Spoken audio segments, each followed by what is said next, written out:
Dahulu kala, hiduplah seorang putri cantik bernama Dayang Sumbi. Rambutnya panjang hitam berkilau, wajahnya lembut seperti bulan purnama, dan hatinya dikenal bijaksana. Namun Dayang Sumbi memilih hidup menyendiri di sebuah rumah kecil di tepi hutan. Hari-harinya dihabiskan menenun kain. Ia ditemani seekor anjing jantan bernama Tumang. Namun Tumang bukan anjing biasa. Ia sebenarnya adalah makhluk sakti yang dikutuk menjadi seekor anjing. Meski begitu, hanya sedikit orang yang mengetahui rahasia tersebut.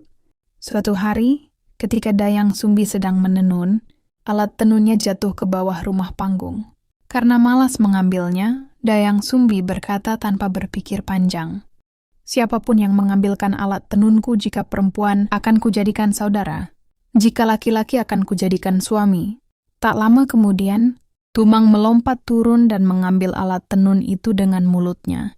Dayang Sumbi terkejut. Ia baru menyadari sumpah yang telah diucapkannya. Meski berat, Dayang Sumbi tetap memegang janjinya. Akhirnya Dayang Sumbi menikah dengan Tumang. Waktu berlalu, mereka memiliki seorang anak laki-laki yang diberi nama Sangkuriang. Sangkuriang tumbuh menjadi anak yang kuat dan tampan. Ia sangat suka berburu di hutan bersama Tumang. Namun, Sangkuriang tidak pernah tahu bahwa Tumang adalah ayah kandungnya. Suatu hari, Dayang Sumbi meminta hati rusa untuk makan malam. Sangkuriang pun pergi berburu bersama Tumang. Namun hari itu tak seekor rusa pun terlihat. Sangkuriang mulai kesal. Ia lelah, lapar, dan marah. Tiba-tiba, ia melihat seekor babi hutan besar berlari melewati semak-semak. Sangkuriang berkata, "Tumang, kejar." Namun Tumang diam. Ia tidak bergerak sedikit pun. Karena babi hutan itu sebenarnya jelmaan Dewi Kayangan. Tumang tahu ia tidak boleh memburunya. Sangkuriang marah besar. Sangkuriang marah dan berkata, "Kenapa kau tidak patuh?" Dalam kemarahannya, Sangkuriang mengambil busur lalu memukul Tumang hingga terluka parah. Tumang mati seketika. Dan Sangkuriang baru sadar, ia telah membunuh sahabat setianya sendiri. Karena takut dimarahi ibunya, Sangkuriang membawa pulang hati Tumang dan memberikannya kepada Dayang Sumbi. Tanpa mengetahui kebenarannya, Dayang Sumbi memasak hati itu. Namun setelah makan ia mulai curiga. Tumang tak kunjung pulang. Dayang Sumbi bertanya, "Di mana Tumang?" Sangkuriang ketakutan. Namun akhirnya ia mengaku bahwa ia telah membunuh Tumang. Mendengar itu, Dayang Sumbi sangat marah dan sedih. Air matanya jatuh, hatinya hancur. Dengan penuh emosi, ia mengambil sendok nasi dan memukul kepala Sangkuriang. Luka itu meninggalkan bekas di kepala Sangkuriang. Dayang Sumbi berkata, "Pergi, jangan kembali lagi." Sangkuriang yang terluka dan kecewa akhirnya pergi meninggalkan rumah. Tahun demi tahun berlalu, Sangkuriang tumbuh menjadi pemuda gagah dan sakti. Ia mengembara ke banyak negeri. Ia belajar ilmu bela diri, kesaktian, dan kekuatan gaib. Sementara itu Dayang Sumbi tetap cantik seperti dahulu. Konon para dewa memberinya umur panjang dan wajah awet muda. Hingga suatu hari takdir mempertemukan mereka kembali. Di sebuah hutan yang sunyi, Sangkuriang bertemu seorang wanita cantik. Wanita itu adalah Dayang Sumbi. Namun mereka tidak saling mengenali. Sangkuriang terpikat pada kecantikan Dayang Sumbi. Begitu pula Dayang Sumbi. Ia kagum melihat pemuda tampan dan gagah itu. Hari demi hari mereka semakin dekat. Hingga akhirnya Sangkuriang menyatakan cintanya. Sangkuriang berkata, "Maukah kau menjadi istriku?" Dayang Sumbi terdiam. Hatinya bergetar. Namun sebelum menjawab, pandangan Dayang Sumbi tertuju pada luka di kepala Sangkuriang.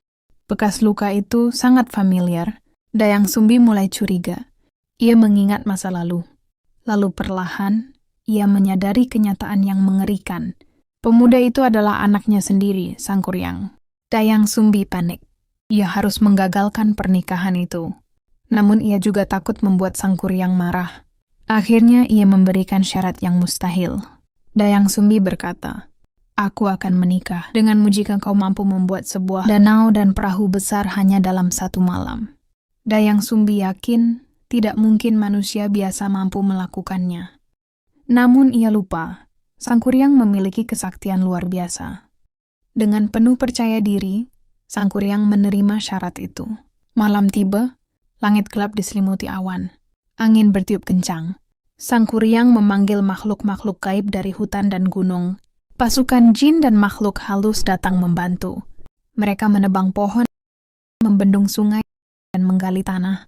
Dalam waktu singkat, sebuah danau besar mulai terbentuk. Perahu raksasa pun hampir selesai dibuat. Dayang Sumbi ketakutan. Jika pekerjaan itu selesai, ia harus menikahi anaknya sendiri. Ia pun mencari akal. Dayang Sumbi meminta bantuan penduduk desa. Ia membentangkan kain putih di timur. Ia juga membakar jerami hingga langit tampak merah. Ayam-ayam mulai berkokok. Makhluk halus mengira pagi telah tiba. Mereka ketakutan dan melarikan diri sebelum pekerjaan selesai. Sang Kuryang terkejut. Ia melihat cahaya terang di ufuk timur. Sang Kuryang berkata, "Tidak, mustahil pagi datang secepat ini." Ia sadar dirinya telah ditipu. Amarah besar memenuhi dadanya. Dengan kemarahan yang membara, Sang Kuryang menendang perahu raksasa itu sekuat tenaga. Perahu tersebut terbalik, lalu berubah menjadi gunung besar.